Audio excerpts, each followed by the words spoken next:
Hello, everyone, and thanks for joining us. Today, we're back with award-winning brand strategist, author, and speaker, Orly Zeewy. Hey, Orly, welcome back. Hi, Sophia. So nice to see you again.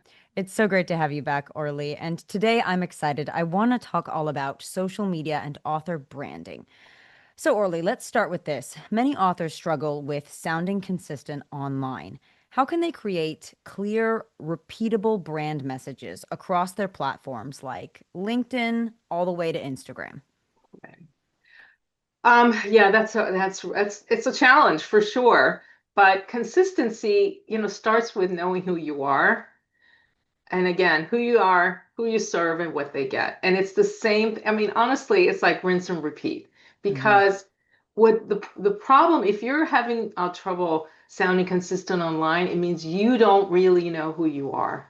So once you get like, for instance, just using my book as an example, it's all about helping startups beat the odds of success, right? Because 9 out of 10 startups will fail by year five. Nine Wow. out of 10. The number one reason that they fail is no market need.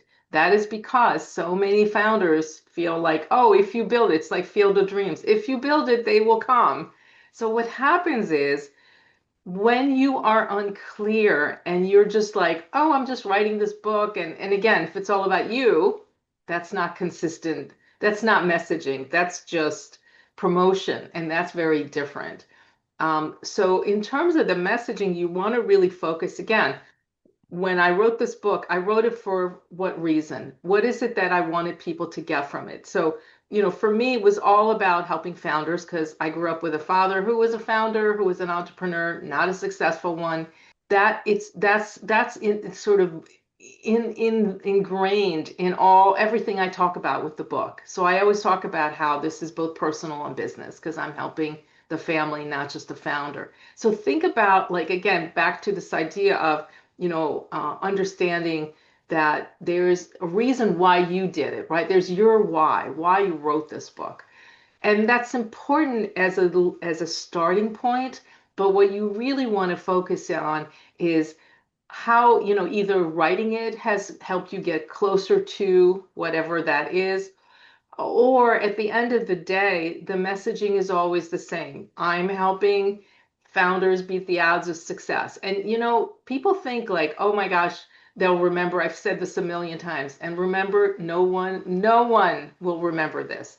It takes at least 7 times to say something before someone even remembers they heard it, let Right. alone know what it is. So repetition, especially on social media, and I'm not talking about every day, because typically you want to post like twice a week is really optimum, especially I'm again going back to LinkedIn, which is my platform of choice. I find that if you also are consistent on the day and the time, people start to kind of pay attention and they see, oh yeah, I'm seeing this. Those are all great points. I really like how you talked about here's who I'm trying to reach and here's what they're getting, but also do they need it? Will they Do they need actually, it? yeah, because if not, you'll be a failed brand. You'll be a failed company, you'll be a failed brand, you'll be a failed author.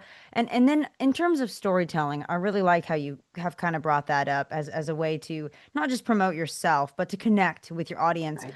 What role does storytelling play in your branding as an author, especially for nonfiction and business authors? Yeah, that's a great question. So, stories is how we interact with each other as humans. I mean, humans are curious and we also love stories because that's how we remember things. It's much easier to remember a story than it is um, to remember, kind of a mandate, right? If I tell you how to think, that does not connect. But if I tell you a story that gives you a way to think differently, I remember that.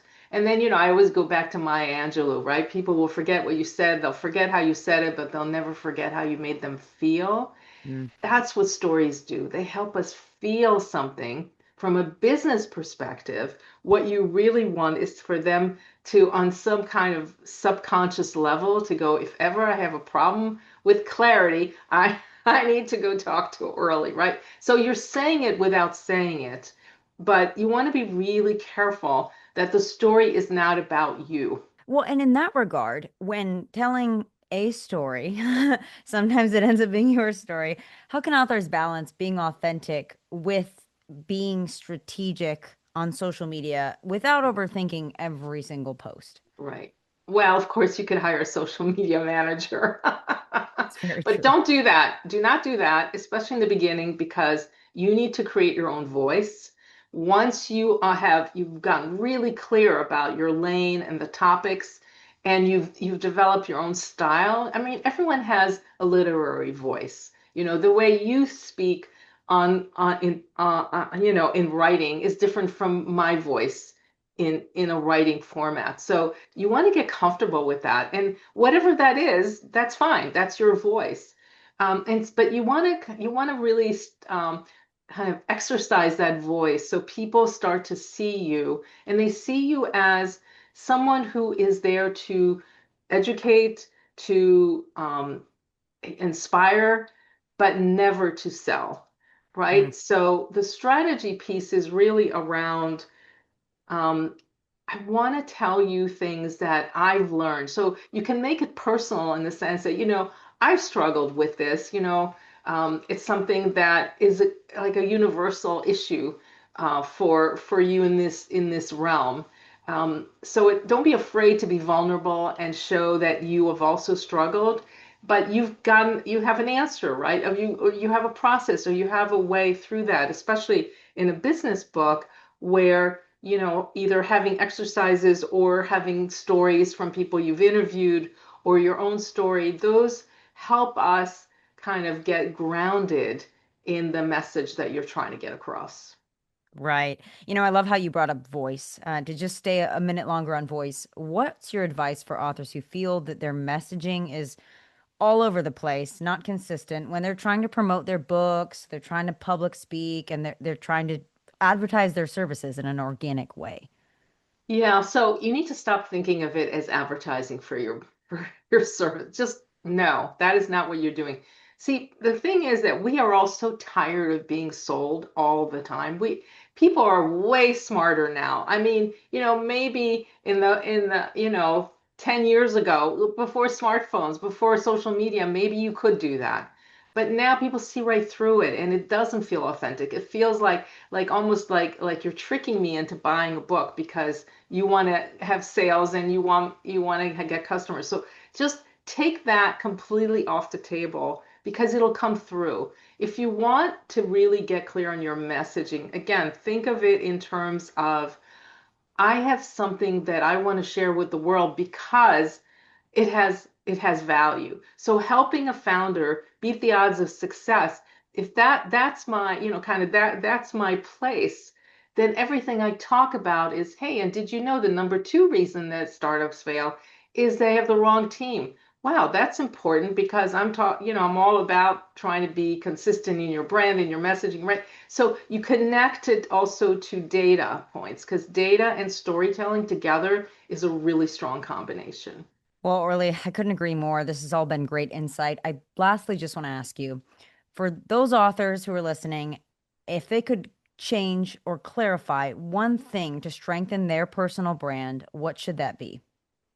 Ah, that's a good one too. I'm trying to think if there really is one thing. I guess, start by understanding what your brand is. Because remember, if you don't know what your brand is, it's really hard to convince other people to either buy it or, connect with it. So you want to think both from the perspective of, your why and your audience why.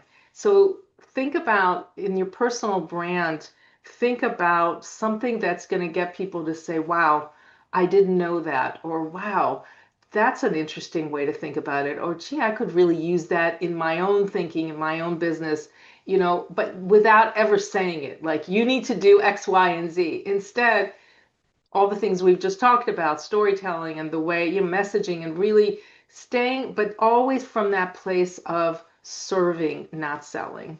Well, Orly, thank you again. That was wonderful Mhm. insight on social media and author branding. Thank you so much for having me, Sophia. It was a pleasure. That's all the time we have for today. Thank you, everyone, for tuning in to today's interview with award winning brand strategist, author, and speaker, Orly Zeewy. Be sure to check out our website for more videos. Wishing you all a fulfilling and successful writing journey.